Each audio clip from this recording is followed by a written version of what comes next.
Poso Mangaldan naman nananatili na heightened alert status para sa pagsapit ng bagong taon. Para sa detalye, nagbabalik Idol Denise Brillante. 104.7 IFM Report.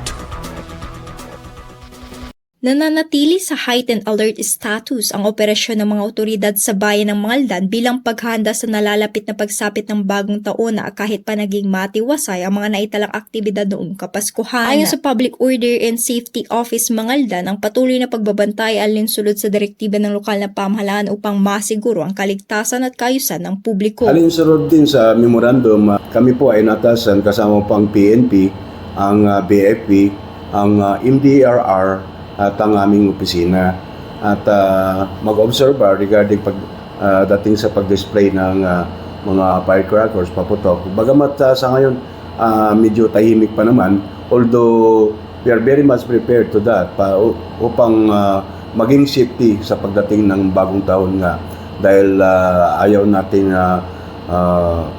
magkaroon ng insidente regarding to that. Bukod sa mahigpit na pagbabantay sa daloy ng trapiko sa mga pangunahing kalsada, tutok din ang ahensya sa pagpapanatili ng kaayusan sa pamilihang bayan ng Mangaldan, lalo na sa pagdami ng mga ambulant vendor ngayong holiday season. Kaugnay nito, naglabas ng ilang paalala ang lokal na pamahalaan para sa pagsalubong ng bagong taon, katuwang ang Bureau of Fire Protection at Department of Health. Ayon sa BFP, sa ilalim ng Outplan Paalala Iwas Paputok, mas mainam na iwasan ang paggamit ng malalakas at delikado paputok at gumamit na lamang ng mga ligtas na alternatibo tulad ng pito. Samantala, nagpaalala rin ang DOH ukol sa tamang first aid sa mga posibleng biktima ng paputok, kabilang ang agarang paglilinis at pagtatakip ng sugat, pag-iwas sa pagkalikot sa naputukan na mata, agarang pagdadala sa ospital ng mga nakalanghap o nakalunok ng kemikal mula sa paputok.